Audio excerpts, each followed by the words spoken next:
French, and I am excited to be here today talking with my parents. We all grew up here in the Roaring Fork Valley. I had no idea how lucky I was to grow up here, but pretty quickly after moving away, I realized what a special place I called home and the unique nature of our family's heritage here. I'm happy to take some time to reflect on our history here with my parents. So first we have Leroy Duroux. He was born in Aspen and lived as a child in Woody Creek. His parents, Renee and Almeda, both born in their homes in Woody Creek and in the Hooks area. Leroy is a retired Finnish carpenter and built fine cabinetry and furniture as a career. He's currently on the Crown Mountain Recreation Board and the Roaring Fork Fire and Rescue Board. He was a former elected official and spent 17 years as Basalt mayor and town councilman. And my mother, Janice Duroux, whose maiden name was Demos, was born in Glenwood and lived at Hooks Lane in the home I live in now. Her parents, Oscar, who was born in Hooks area, and Vivian in Oxford, Iowa. Janice is recently retired after 20 years as clerk of court for Eagle County and is the president of Basalt Regional Heritage Society. So, Mom, why don't you start? Take it away. All right, I'll take it away. So I'd like to start with a little chat about Leroy and I. It's an interesting love story. I don't know if that's where we should start, but it's just been always fun to tell people. All of Leroy's 4 grandparents and my father's grandfather and mother, so it would be, and my father's mom and dad, knew each other in the small valleys of Aosta, Italy. They settled here in different years. My grandfather came in 1901, and his grandparents came a little later.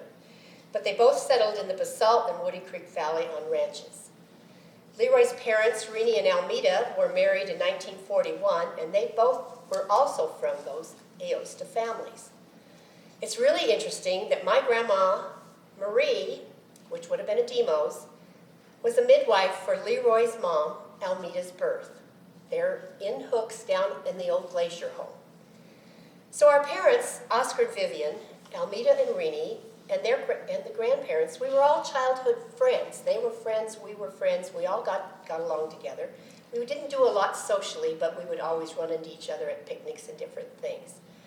Our land, as it turns out, is adjoining also. The Demos property is on the west side of Hooks Bridge, and the Duroux property is on the east side of Hooks Bridge, which would be separated by the Roaring Fork Valley. The Roaring Fork River, you're right.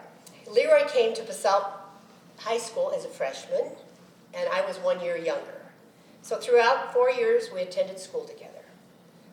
Neither of us dated much, and at the end of Leroy's senior year, we did double date, and he went on to Western State to Gunnison, and I, the next year, graduated and went to business school in Denver, and later on was employed. So we met on occasion whenever we seemed to come home and whenever there was something going on. Our brothers' graduations and different things. So the courtship began, and the shy, as I always say, the shy Catholic man married the neighbor Methodist girl at St. Stephen's Church in 1972.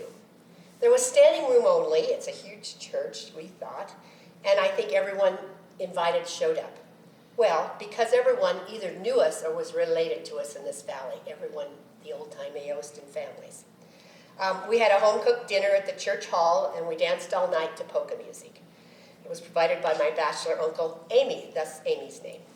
So everyone was excited that the 2 Aosta Valley youngsters and the 2 classmates from Basalt High School were married. So today, here we are, almost 49 years later, a great marriage. We will tell you about our memories here in Basalt. We still live in the same home at the same spot on Willets Lane. We've raised 2 children, Amy and Darren. We're now watching 2 grandsons grow up, Harper and Bryce, and we have a little granddaughter who will join our family in April.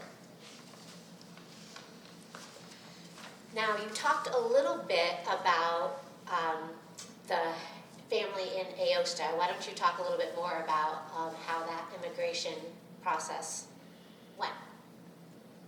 Well, my mom, her name was Vivian Stratton Hutchison, and she was kind of the outsider.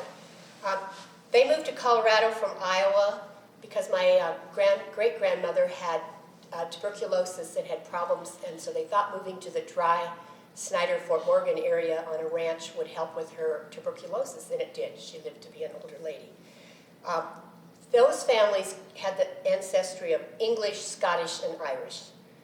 And so Mom, being the outsider, lived on the eastern slope in a little town called Snyder. She decided she was going to get out of that area, and she moved to Glenwood Springs, was a nurse's aide at the Hot Springs Pool.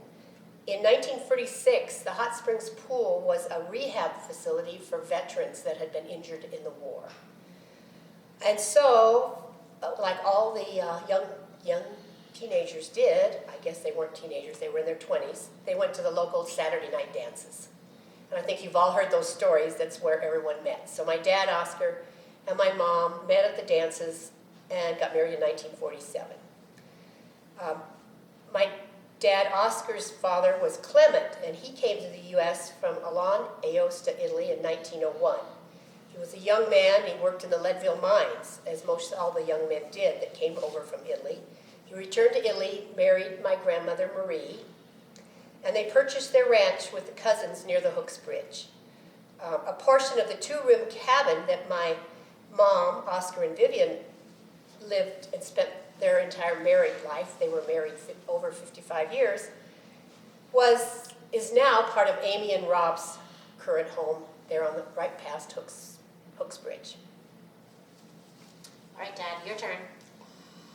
Well, my grandparents they came from Aosta, Italy, and both sets of my mom's folks and my dad's folks also. The men came over before the women did. Actually, they weren't even married when the men came over. So they came over and they found that there was jobs and there was opportunities. They spent their early time working in the mines in Leadville and Cripple Creek and Victor. And then they decided that it was time that they became married and a family, so they went back and married women that they knew in Aosta, and they came back to the United States. I think my grandmother Duroux came by herself. 1914. Yeah, and she never talked about the boat trip over. She just wouldn't never. No. You'd ask her questions, and she would never. She did tell me once that they were pretty much treated like cattle. It was a tough journey. And they arrived on the 4th of July, and she saw the Statue of Liberty. Yeah. 4th of July, they came into Ellis Island.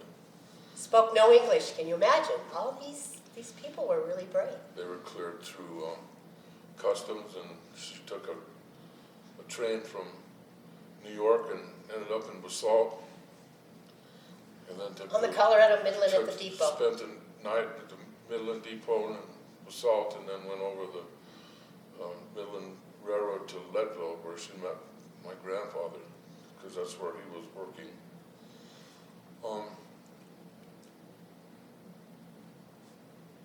Your mom's. My mom's folks, they came into the valley also, and they, my grandfather's father ended up buying a ranch at the bottom of Watson Divide, which is up Snowmass Creek, and that's where they lived there for a while, and then they were sharecroppers. They moved from ranch to ranch. They would be like the hired man, and they were offered a place to live, and it worked. So my grandfather and grandmother, Letty, never owned any real estate property because I guess the opportunity never arose, or they were happy with what they were doing. They had a big family. There was 3 boys and 3 girls. And so that's how that that all got started. And my dad's parents lived in Leadville first part of their married life. They had two daughters that were stillborn, and the doctors told my grandparents that she'd never deliver a live baby unless they came to a lower elevation because of the altitude in Leadville was 10,000 feet. So they decided to come to Aspen, which was 8,000 feet. So they bought a house on the east end of town. When they first got here, it's actually still there. It's a small little house between two huge condos. But they paid $55 for the house, and it also included a kitchen table and a bed. So that's how they got started in the valley, and then he progressed to buy ranch land. He worked in the mines for a little while until he got enough money to start buying farmland, because in Italy, where they came from, their occupation was farming, so they knew a lot about farming, and the elevation and climates were basically the same here as they were in Aosta where they left. So the first ranch they bought was now where the Aspen High School complex is. They owned the base of Highlands and that ranch down there. They had cattle, sheep, and my grandfather tried all different kinds of crops. One year this guy came around. He was promoting growing cabbage. So my grandfather, of course, he was going to make a fortune. And they had, I don't know how many acres they planted in cabbage, and the cabbage crop was great. When it came time to harvest, the guy didn't show up to buy the cabbage, so they were giving cabbage to everybody in the whole world. So that was one of his failed projects, but he always was, into the real estate. He liked to buy and sell real estate. So the next ranch they bought was on McLean Flats, which was about 5 miles west of Aspen. And there was over 200 acres there, and that's where I was born. In the meantime, he bought a ranch which is now the Red Mountain Ranch, which is now part of Red Mountain, and also he owned Willoughby Ranch, which is the lower part of Red Mountain. And in 1949, he decided he had an opportunity to buy some land down valley, so he bought 2 ranches here in west of Basalt. One of them is where the Basalt Industrial Park is, and the other one's about a half a mile away on the river side of Willits Lane, just across from the Willits development. And So you see, he always touched gold. But he only made, nowadays, a little bit of money. Each one, he made a little money. so now, I grew up working on a farm, and it was a good life. It was a hard life. I was probably 9 years old. My grandfather decided it was time to sell the ranch we lived on in McLean Flats, and unbeknown to my father, my grandfather came down one day and said, "Oh, we got the ranch sold." My dad didn't even know it was for sale. So we moved we worked for the gentleman that bought it for a couple of years, and he was from back east and not a nice person. And so we left him. We moved to Grand Junction for a couple of years. We bought a 100-acre farm down west of Grand Junction. It was not a very productive piece of land. My dad struggled to make a living. He worked 3 or 4 jobs and tried to farm this little piece of property, and so I was basically the farmer, and he worked out on jobs. He worked in the sale yards, and he worked in the meat packing plant and stuff like that. But, so then we had an opportunity to move back to Aspen in 1993 in the spring. So we took that opportunity and. Not 93. Yeah, 63. 63, sorry. Yeah. We're trying to be younger. So we worked on a ranch there, irrigated that summer, and unbeknown to us, the guy just decided to sell it. So in the fall, we moved down to near where the medical center is now, and built a house there, and that's when I started school in Basalt. But when both of my families never lived in town until my grandparents retired. But life basically was whatever was generated on the farm, and the brothers and the sisters, that was their entertainment, and that's about all the social life there was. Even when I was growing up, we went to Glenwood maybe once a month, and mainly because my mom's parents lived down there. But we raised most of our food,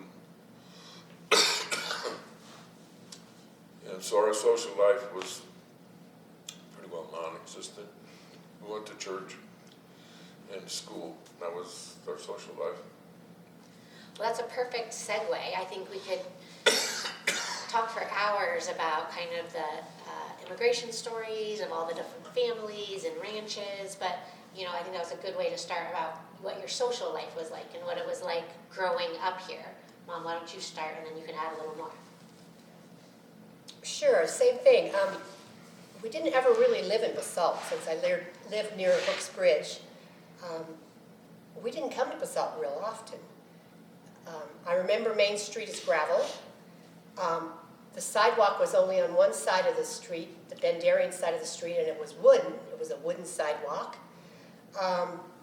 Just like now, you drove down to the end and you turned around and made a U-turn and came back. I mean, that was Basalt.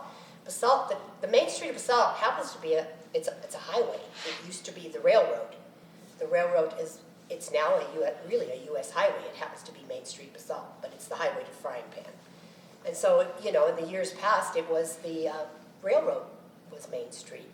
So I do remember going with my dad to Ben Darien's grocery store. And Ben Darien's grocery store is now Heirlooms, in case you wondered. At one time, Heirlooms in the past has been the post office. And so we could do a whole segment on all the different businesses that happened to have been in Ben Darien's store. But as a child, so I'm thinking, you remember back about 6 years old, 4, 5, 6 years old, and going to Ben Darien's store and going in. It's just like it is now. You go in the same doors. You went down, and the floor was creakier and not quite as level, and they had produce on both sides, cans of whatever. But back in the back was this meat counter that Ben used to chop off meat. Well, we had our own beef and pork, and so we usually didn't buy much meat. But odds and ends, I don't know what, once in a while we would go in. You would have a tab. Either Margaret, his wife, which became a school teacher, or the daughter, the oldest daughter, Shirley, was working in the store. And so they had these little things where you had a tab, and you wrote down what you bought. And then at the end of the month, they sent you a bill. And I think the excitement, my brother Steve, who was 2 years younger than I am, leaving, just coming the 3 miles from our ranch into the grocery store was a big deal because we usually got a piece of candy. And that's what you went for, was the candy bar or the piece of candy. The toilet paper, probably, most everything we grew in the garden or we raised ourselves, so you didn't need much at the grocery store. Another thing I remember are the Saturday night dances that everybody's always talked about, and they still were occurring in the 50s and 60s. My dad was an odd fellow, and so he loved to dance, and that was their social life. And so every Saturday night on one side, during the summer, on one side of the street or the other, the Legion Hall or the Oddfellows Hall would have a Saturday night dance. And everyone came. And that's where they charged admissions, they made a little money. The ladies had dinner at midnight, they would have sandwiches, and so that group of ladies made a little bit of money off of sandwiches. Everyone came. And those buildings are in downtown Basalt? They are on 2nd Street. 2nd Street. And now I don't even know what they're called anymore. They're residents now, but they're the two big buildings on 2nd Street. They didn't have liquor at the dance that was in the trunk of your car. And so everyone had made their own wine, and the young guys and the old guys enjoyed a little more wine, made you dance a little better, of course. So I remember as a youngster, the dads would dance with you. Once in a while, an older guy, you'd be all excited because this high school kid maybe asked you to dance, and you're 6 years old. But whatever, it was a family-friendly thing. The Sopra Six played. It was accordion music a lot of times, piano music. And Leroy's dad, another great thing, was his dad and his aunt both played the accordion. And I think, do you remember your dad playing at dances? And so it was just, everyone came, everyone in the valley, and especially single people, because that's where you met. As you will hear every story of anyone that's 90 years old and younger, they met at the dance. They met at a dance. They had them at Catherine's store, they had them up on Missouri Heights, they had them in Aspen, and that was your only social life. And now we have nowhere to dance. So another thing that brought me to town, not too often, but we weren't regular every Sunday go to church, but we were part of the Methodist Church, which is on 2nd Street. We also had ladies' aid meetings my mom went to, and we'd go to different ladies' homes. So I remember all the little Mrs. Newkirk and Mrs. Anna Salas and Mrs. Woods and all the little ladies. Once a month you went to their house. And I don't know as they did a whole lot of Bible study, but they did a lot of chatting. And they also raised money to help pay for the things the church needed throughout the different years. The first little library, if we wanted to call it library, was a collection of books in a room at the Methodist Church. And so that most of the women would leave their leftover books where people could pick up and take and trade. So that was kind of the first library in the town of Basalt. Later on, there was a little log cabin, a small log cabin on Main Street that became kind of the official Basalt library, a little more organized. I think they may even had an employee. So that's another story at another time we can talk about how that all came about. Midland Bar has always been there. It's now the Brick Pony. If those walls could talk, there was always action happening there. The school, so the church and the school events, we had plays, we had football, we had basketball games, fundraising dinners, Christmas music. There was always a Christmas dance on the Saturday night before Christmas. They had a Boosters Club dance. Homecoming parades, same thing. Went down the street, turned around, came back, just kind of like they still do, down one street and back. And then another exciting thing was on the last day of school before Christmas, Santa would come. He'd come to each classroom.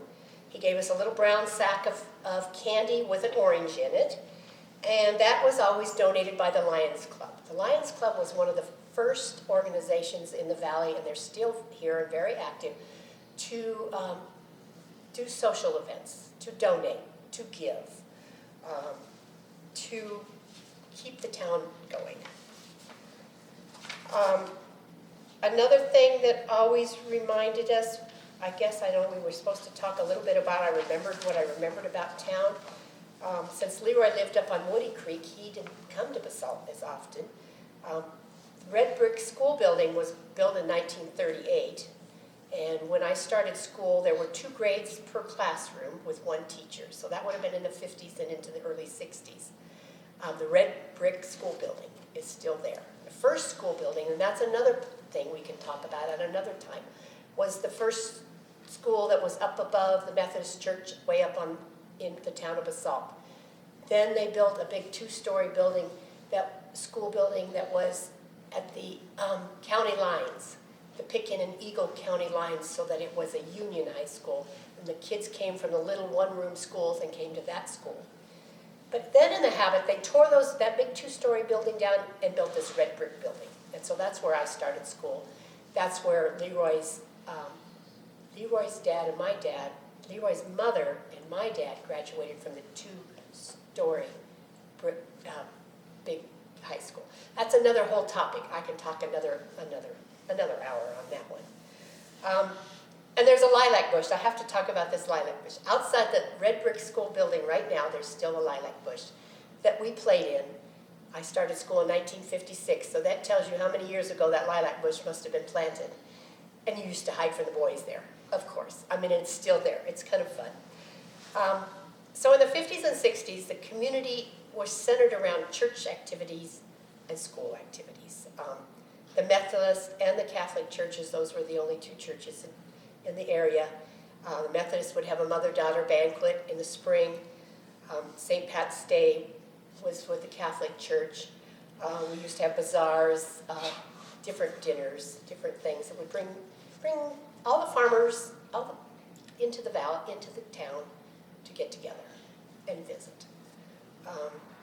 There was a co-op and a gas station on Main Street. There was a liquor store. The Bowerses had a drugstore that had a fountain where you could go get ice cream and drinks. Came in off the popular wooden sidewalk that we talked about before. A drinking fountain. We all remember the drinking fountain. On the wooden sidewalk right in front of Two Rivers Cafe was the famous pure spring water coming off of Basalt Mountain drinking fountain. A lot of people hauled water from that drinking fountain, and it was good water. The Colorado Midland Depot it's now the bank, Alpine Bank, was Swede's garage. It had many different businesses throughout the years, but I remember Swede, the sturdy, grimy guy who worked on cars, but he had a heart of gold. Every town always had a character or two. The Frontier, or the Frying Pan Inn, it's now called Tempranillo. I never can say it right. And it has not changed much at all. It really, literally looks just like it did when it was built before 1900. It was a hotel upstairs, a restaurant downstairs, and another story. You could do a whole segment on the history of the buildings there. It just hasn't changed a lot. There was a train going in front of it instead of cars. So there's lots and lots of history. It's a quaint little town. But as for kids to come into town and do anything, you're going to have to talk to some of and I'm going to try to get some of the locals that did live in town when they were youngsters to tell you what they did in town. That's what we did as farm kids. We came in for school and church. One thing that kind of makes me smile is we ordered our clothing off of the catalog, Montgomery Ward's and Sears, and now we're on the internet doing the same thing. I feel like we've gotten full circle. Only time you came to the store to buy was toilet paper. Here we are in the pandemic, and toilet paper's a big deal again. So it's just kind of funny how in 70 years of my life, things have kind of gone in a circle. Another thing we did is we did outside activities. We sled down right where Hooks Bridge, above that where Amy's house is, there's a kind of a hill, and we used to sleigh ride down that hill. So there wasn't many cars. You used to know every car that went to town. You knew what time they left. You knew what time they came home. Oh, the neighbors have gone to town. So, it was just a small town. Friendly, caring. When you came to town, everybody knew you. Everybody was excited to see you. My mom didn't work. She stayed home with us as children. Another little story is my dad never received a paycheck. The first paycheck he received was his Social Security check. He was a rancher all his life, and he never worked for anyone. He lived on the same place he was born in 1914, and made a wonderful life for all of us. My brother and I lived in the same home. We didn't move. So now Amy lives in the home that we were born in. That's probably about all I remember about the little town of Basalt. All right, Dad. Well, there's not much left. We didn't frequent Basalt very often when I was growing up because we lived Woody Creek. My aunt and uncle lived in a house on 2nd Street, and we stopped to visit them occasionally. the one thing we did is every time we drove, because the highway was where Two Rivers Road is now, that was the main highway. So down about across almost to the old library on the opposite side of the street, there was a water spigot, and it ran year round because it was kind of the relief valve for the spring, and there was it ran, so we always stopped there for a drink. It was the coldest and best water you could ever want. And one little interesting tidbit about how the Midland Railroad decided to make their stop here in Basalt. Algebel was also considered, but the reason they chose Basalt was because of the availability of the water off of the springs up on the hill to use for making steam for the steam engines that were going up and down the frying pan on the Midland Railroad. So that's kind of the reason that Basalt got its identity, was because it became a train depot, a train stop. You know, the dances, every area has a little one-room school, and they always had at least one dance a summer in each of the one-room schoolhouses, so that was quite a social thing. Yeah, there was a lot of drinking out in. You opened the trunk and everybody had their homemade wine and their homemade grappa. Some of them shared, some of them didn't. But pretty much by the middle of the night, there was always some arguments and some fist fights. And the 12 o'clock lunch was kind of a mandatory thing because everybody was so drunk they needed to have some food to kind of absorb the alcohol. And so most of the women didn't drive, so the men would, at the end of the dance, would head home. And luckily their cars knew the way to get home, because I don't know how they ever managed. They could hardly walk, but they drove home. And there was only what? Was there a sheriff? There was one policeman. There was nothing there. No policeman. There was nothing here when those dances were going No on. policeman, so you didn't have to worry. And everybody was going the same direction. Yeah, that's the only thing that saved everybody. They were going the same direction. You know, later on when they did get a stripe down the pavement, I can remember riding with my dad, and they straddled it. That's how they got home. They straddled the line down the road, and most everybody was going the same way, away from Basalt, so, away from wherever, yeah. So, But anyhow, when I started high school down here is when my memories of Basalt really took place. I don't know, it was either the first year or the second year I was here in school. It was Halloween, and this group of older, they were juniors or seniors, they got this bright idea of Halloween that we had to do something. And so they located this outhouse. It was up on Dirt Street somewhere. So they recruited a bunch of us younger kids because we were all bigger and stronger. And so they were the brains and we were the brawn. We got this outhouse loaded on this pickup truck. I don't know how we ended up not getting somebody hurt, maimed, injured, falling in the hole. I just don't know. But anyhow, so we hauled it down. We put it on Main Street, right in front of where the bank is now. And back in those days, hunting season usually was around Halloween time, and this was a big deal for Basalt. The population of Basalt would probably be 10 times more than it was normally, because the hunters would come in by the droves.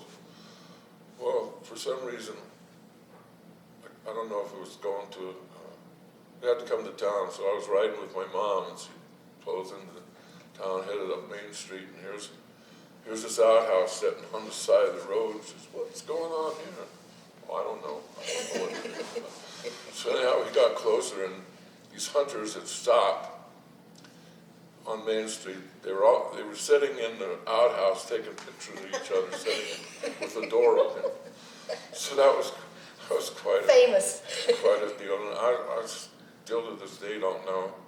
How did they get rid of it? I don't know who got rid of it. I think maybe Cliff Almont was probably Town hall. responsible.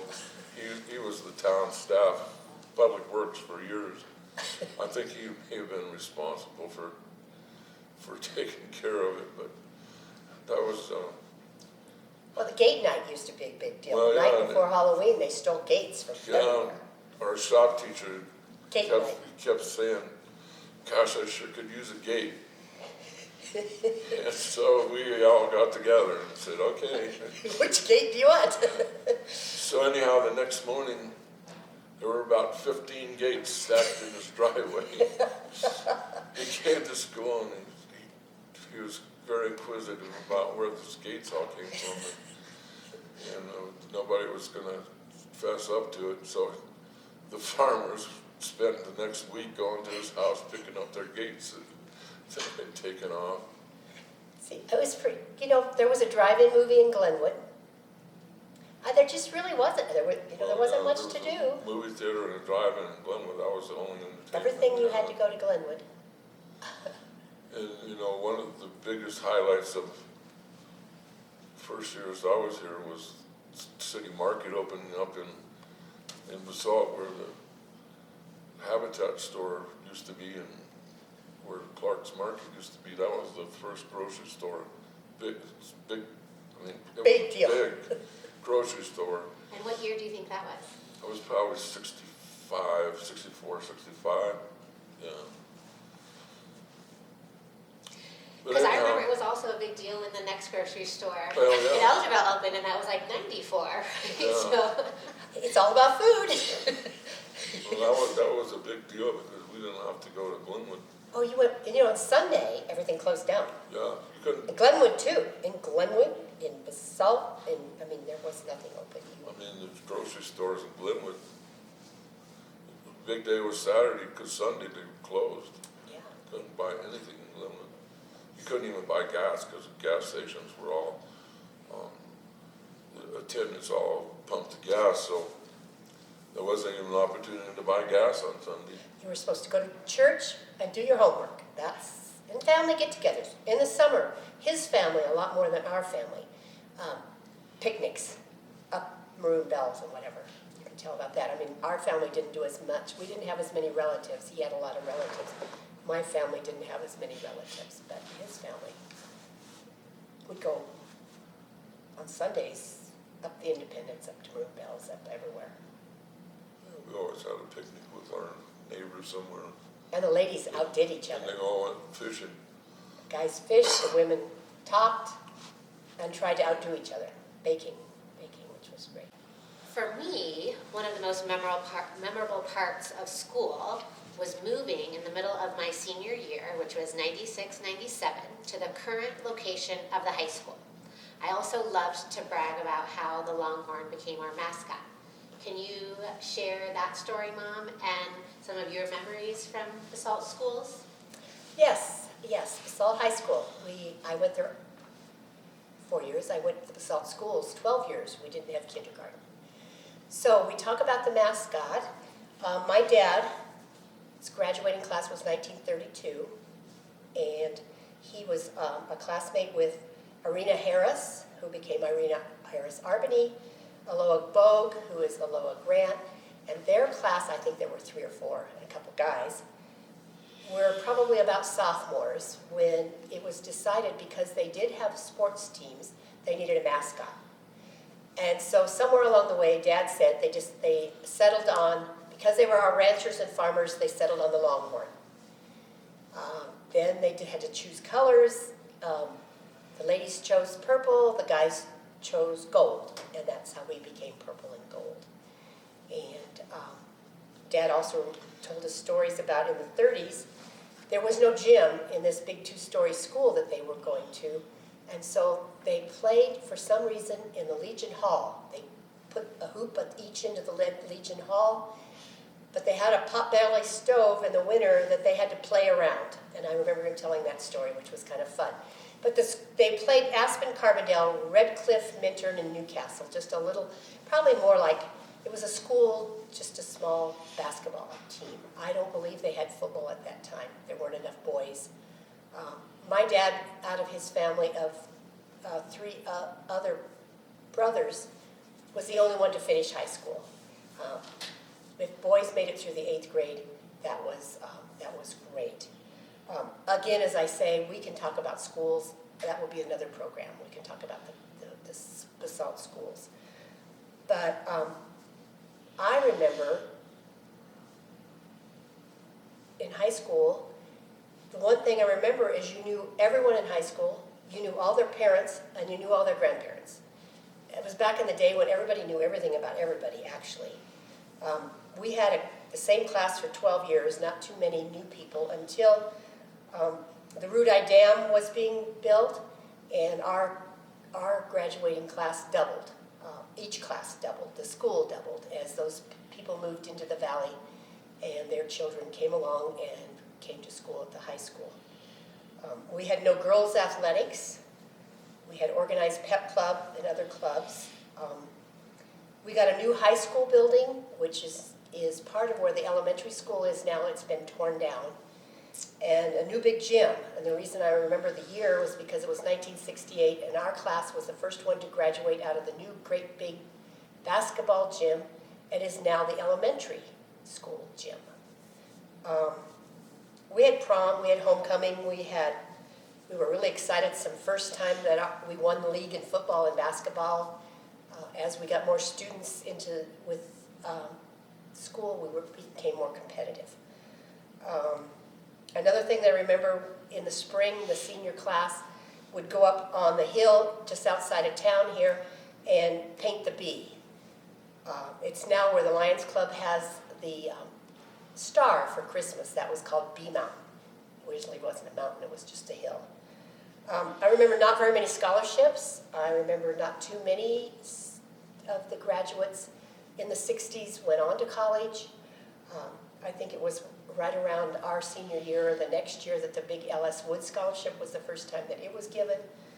Lions Club always gave. We're always very generous and gave some small scholarships. But it was a time when the graduates did start going off to college more than in the years preceding. A lot of times the years preceding, they just got, they would marry, get a job maybe at the ski company or something, and stayed in the mines in the valley. Didn't as many of the classmates go on to college for an education. I love to brag.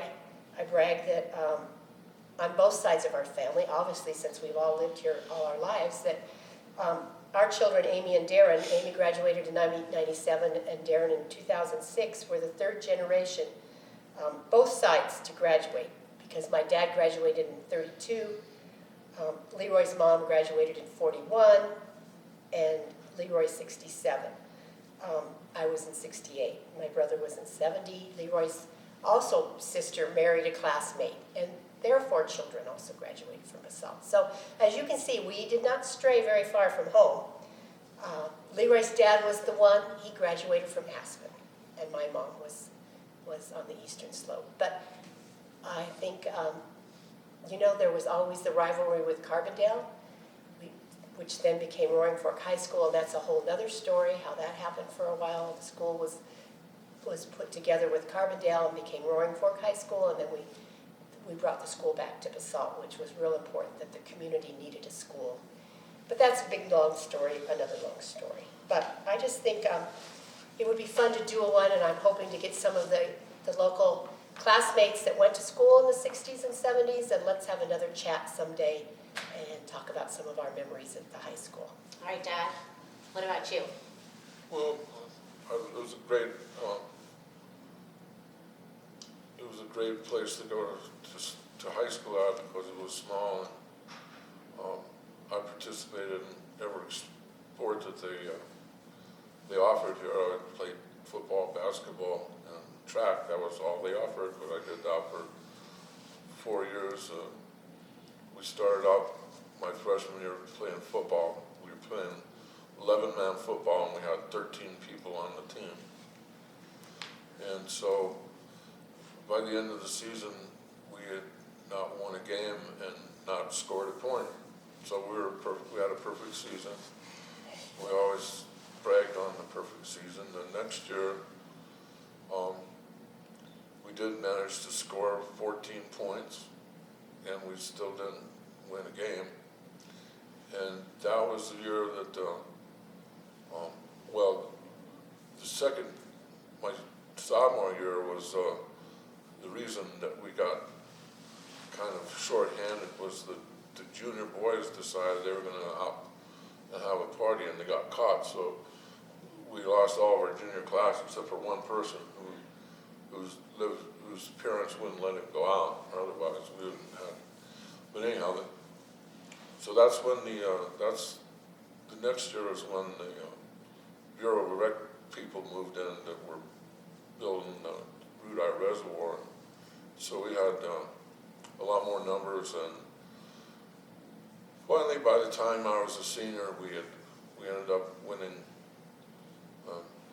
all of our games except for we got beat out in the quarterfinals for state, but we won our league for the first time ever, and it was very successful.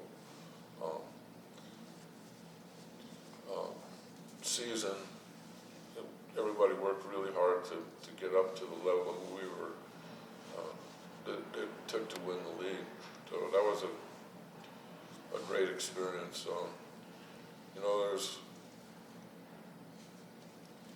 It was a small town, and there was a lot of pranks going on. Nothing harmful, just pranks. And fortunately, we had one marshal. He was the police department, and by the time 8:30 rolled around, he was usually drunk. So, and he went home because he couldn't. So we pretty much, I remember spinning donuts on Main Street in town Salt on fresh snow. There was nobody in town, so it wasn't anything you could really harm. But it was just a bunch of kids having fun. One of the more daring things that we did was a small group of us decided that we wanted a thrill of sleigh riding, so we decided we're going to sleigh ride in Missouri Heights Road.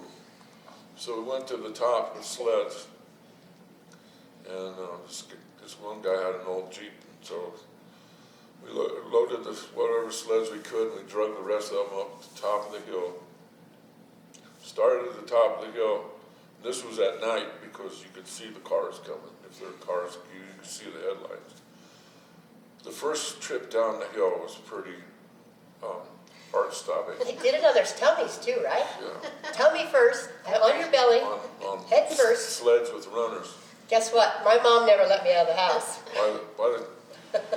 We ended up coasting all the way to almost to the highway from,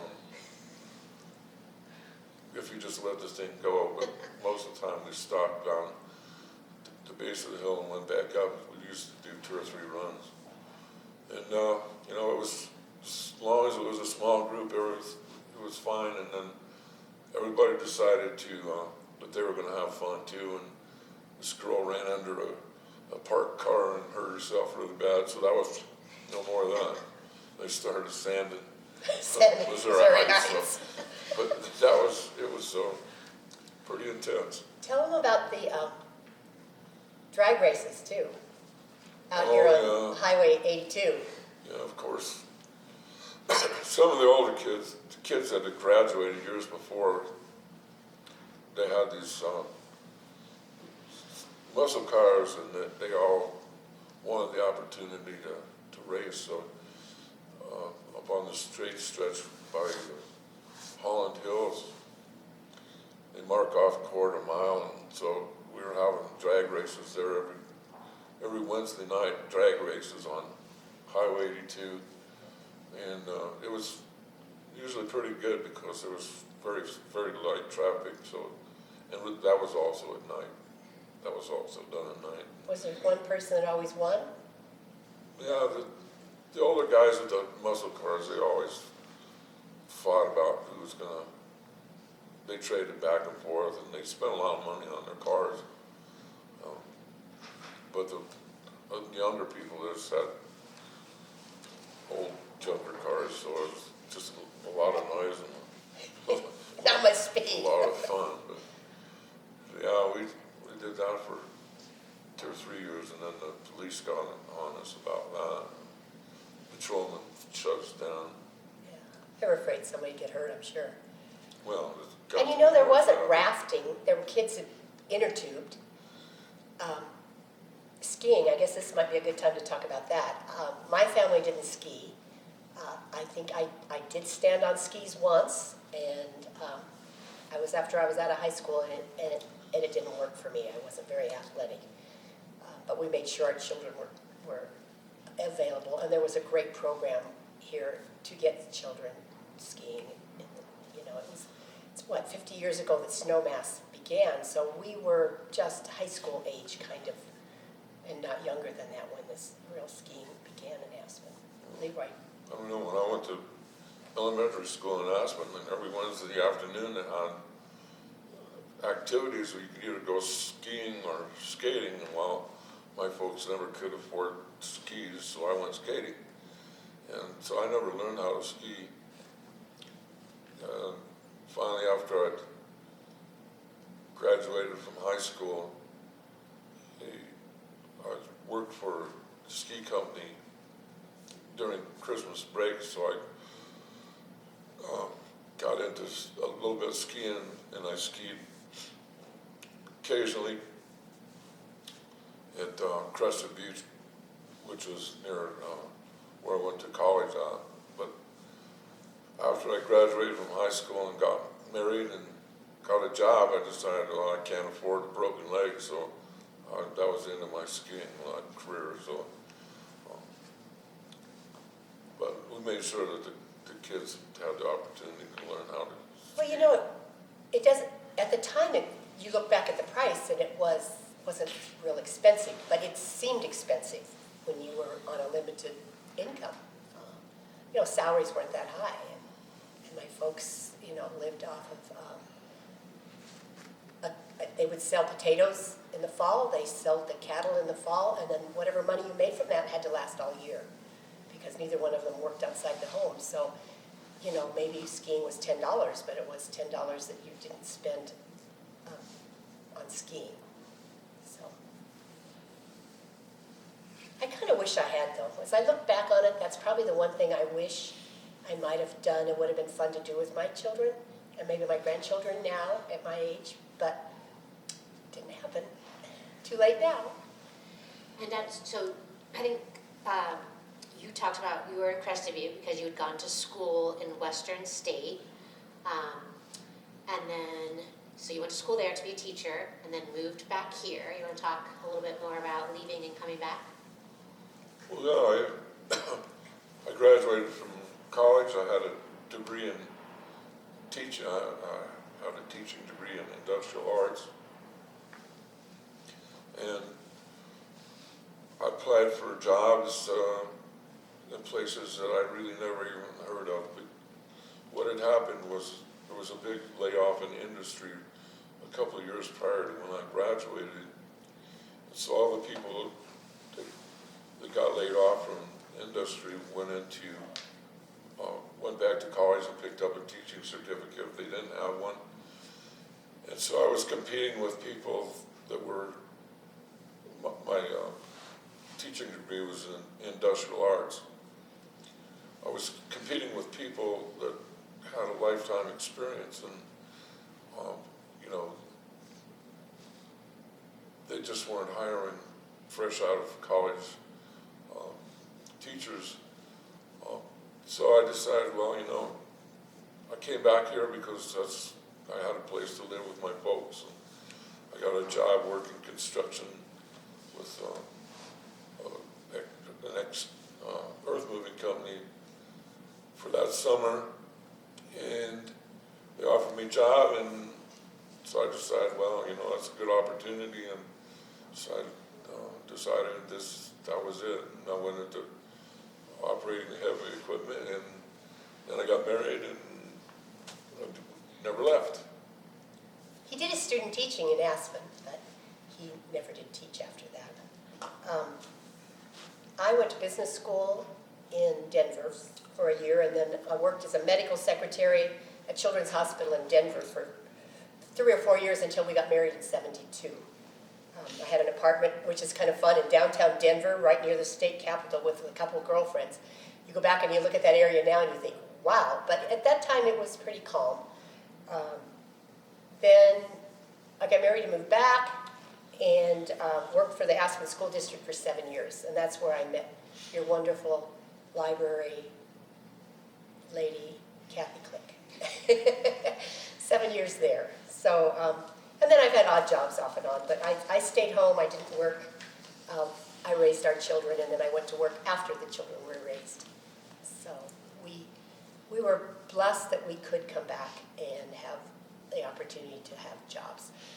Years and many years, everyone left the valley as young people or young married people because there really weren't any jobs available. And I know there was a lady that I interviewed once, Mrs. Arbany, who enlightened me, and I'm going to say it one more time, was they asked her what she thought about growth. And she said, oh, I think the growth in the valley was wonderful. And most old-timers didn't think that way. They did not like all the growth. And she said, because it brought an opportunity for my children and my grandchildren to stay here with me and have a good profession, have an occupation, have good jobs, have a home. Where she said before we had the growth, everyone left and they didn't stay. So I always thought that's pretty true. It's been good. Yeah, right. I definitely our family wouldn't have come back here had we not had the opportunity to live in the home we live in. Because of course, you know, I think there's some more jobs here, but of course housing, you know, it is still difficult to grow up and stay here. And, you know, as a community, we're working on ways to allow people to be able to stay here. So I'm thankful for that. Any other jobs that you guys want to talk about, like growing up? I know you both were farm kids. You want to talk more about that, or? I know I didn't, I babysat a little, like most people, you know, when you're a teenager, you babysit for the neighbor kids.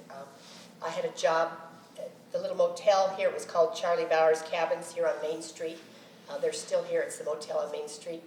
As a maid, then during the high school summers and winters, I worked at the Meadows in Aspen, cleaning rooms, which convinced me very quickly that I wanted to get a degree. I wanted to get an education doing something. It wasn't my future, so.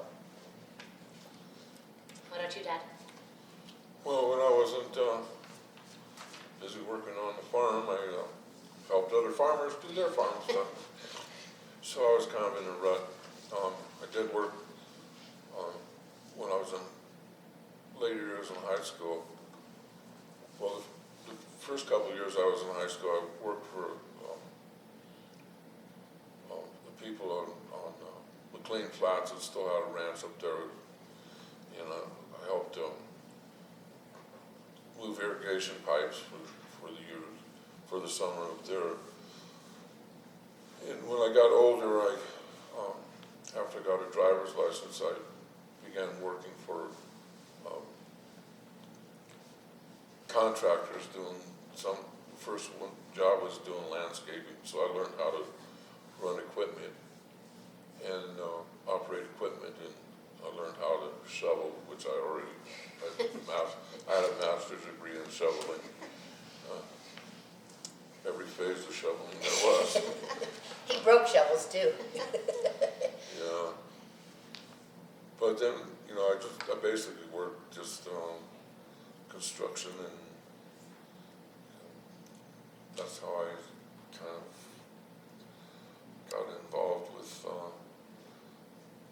first excavation and then building. He's worked all his life. I think he started about 7 or 8 years old hauling bales, It was earlier than that, but driving the truck on the ranch. When you're the first son, you get to do a lot of ranch work. Never ends. I became a hired man at age 6, driving a 2-ton truck in the fields, picking up bales. But it was a good life. I wouldn't have traded for living in town anywhere. You know, we didn't travel a lot, as you know, that was. And another reason why we didn't travel, people said, did we camp? Did you travel? Did you do anything? Well, there were chickens and there were milk cows at our place, and someone had to milk the cows. I never did milk a cow. I was blessed. My brother did a little. My dad always did it. My uncle did it. But you were tied down. We didn't go anywhere. We would try between hay seasons. Hay had to be put up. And so between the first and second cutting of hay, we would go see my grandparents who lived in Fort Morgan. And so that was a real big deal. Took all day. That was before there were any 4-lane highways, all the way over over Loveland Pass, through Denver on the eastern slope. And so we'd get away for a few days there. And then as we were older and maybe in the high school, we would sometimes take little trips, maybe spend one night in a motel. A night in a hotel or a motel was a really big deal. We would go down to Durango or somewhere like that, an overnighter. Same thing between hay seasons, because as soon as fall came, you had potatoes to pick. You were tied down. My dad did hunt a little. We didn't do too much hunting. We always had beef and pork in the freezer from our own ranch. So it was a simple life. And I still am wondering what we did before TV. I've been trying to think about that. In the evenings, when there was no TV, and we were talking about it last night, we do remember having TV in 1963 because that's when President Kennedy was assassinated, and I do remember all that on TV. And so we're thinking the end of the 50s is probably when TV came in. I'll let Leroy talk a little bit about that. We had TV in 1958. Yeah, see, we didn't have it at that We got our first TV, and might as well not had it because all you see was snow. You could hear the voice. We had one channel we got on. And this is Came up from Grand Junction. This is when we lived on McLean Flats, and the signal came off of Sunlight Mountain. And on a good day, you could almost see people's bodies outlined. Moving. Every once in a while, we'd get Storm. what was called a skip or something, and all of a sudden we'd have this brilliant TV picture, and it was like, whoa. It lasted only a short period of time, back to normal. And we'd go out and we'd turn, you had an antenna, and you'd go out and move the antenna around, hoping that you'd get a little more. Ours came off the crown up here. There's still a station up there. You'd move the antenna around. And then, like I say, I don't know what we did before we had TV. I guess we played games and read books, we hope. But anyhow, we got this little blue cellophane paper that we put over the TV set that helped a little bit take away the snow. And then tell him, he remembers when they got the first color TV. I don't remember when we got the first color TV. I was probably a sophomore in high school or something like that. I bought a color TV. My sister was, Handicapped. she was handicapped, so basically got it for her entertainment. As far as vacations, I had an aunt that lived in Aspen, was my dad's sister, and we were the only family she had, so she went to Cheyenne Frontier Days in Cheyenne, Wyoming every year. And after we got to be, 6 or 7 years old, she would take one kid with her sometimes 2 kids with her.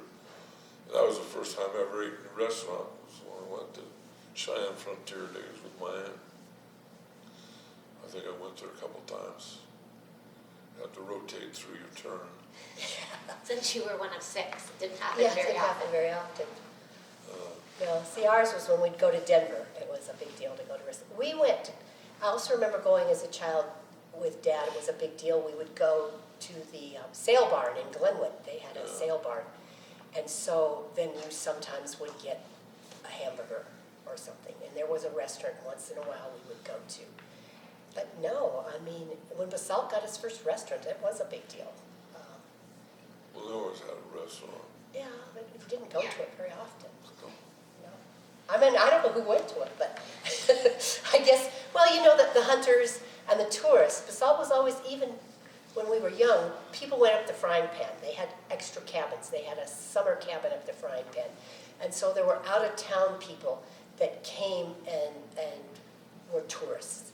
And then I also think, as Aspen Mountain was a ski area before Snowmass, there were tourists that would come through, and perhaps, you know, they would stop at the frying pan inn or the Midland Bar, and that it was tourists that I think kept the restaurants going, because the local people, maybe your birthday, maybe your anniversary, was not very often. You took the whole family. Mine was smaller. I just had a brother, so there were just the four of us. Maybe would go out to eat. You know, I think we didn't know any different. You know, we were land rich and cash poor, but we didn't know it. I mean, I look back at when I was in high school, and you look at Mom and Dad's tax returns or their checkbook and the amount they paid and the balance in their checkbook, and you're shocked. I mean, you're shocked in what you lived on. But you didn't know that you didn't have any money. And you didn't need any money because there was nothing to do. But you didn't realize that. And you were happy because you had love and you had your family, and that's all you needed. We're so grateful to Amy and Janice and Leroy for joining us for this introduction to the Basalt Heritage Collection, which we'll be housing here at the Basalt Regional Library. The stories of the Duroux family and the stories of all the heritage families from town and from the Frying Pan and the Mid-Valley, Roaring Fork Valley area are things that we want to include in this collection. Some of the things we'll be able to check out, and some will be housed here as a resource for people to come in and look at the library. We hope to be able to have this collection open by the spring, and we also hope that the library will be open in the spring, and that you'll be able to come back in and check out all the things that have been going on here while we've been closed, and while you've been so patient and supportive of the library during this time. Janice, do you have anything else that you'd like to add? Of course, you know Janice. I want to thank her for her organization and getting this started. As the president of the Basalt Regional Heritage Society, you've all seen me for years and years trying to get chats together, trying to get the history recorded. The Albany Barn was our excitement. We've turning it into a museum. Of course, we've had to close it all down. And we want to remind everyone in the Valley, anyone hearing this, that if you have any history, any books, any photos, anything, we can scan photos, give them back to you. We would love any donations. We will either put them here in the library in this collection, or we can put them in the museum. We want the history. We think we've had time now to think about this and try to get this as a wonderful addition to the library. Anyone that wants to come and be interviewed, Kathy would love it. Anything you want to bring it to the door of the library, knock, they'll take it. We're eager. I just have one more little thing to say. As everyone knows Janice, she has one more thing to say. In this valley, at the turn of the 19th century, so many couples came from Europe with few coins, but the dream of freedom. With the hard work, good investments, and opportunities for land, they made a family in the USA. So many grandparents, moms, dads, who have worked hard with their hands and their land for the satisfaction of seeing their children have a college education, a successful business, home, great occupation. We have a hope for a better life, or that some of the opportunities we had, we now hope for the same for our children in the years ahead. I think history is so important that we understand the roots of our family, how we all tie together, how everyone's story is kind of the same. You know, we've all immigrated from somewhere. And I think it's real important that we get this history preserved now in 2021. Thank you. Thank you so much for joining us. See you soon.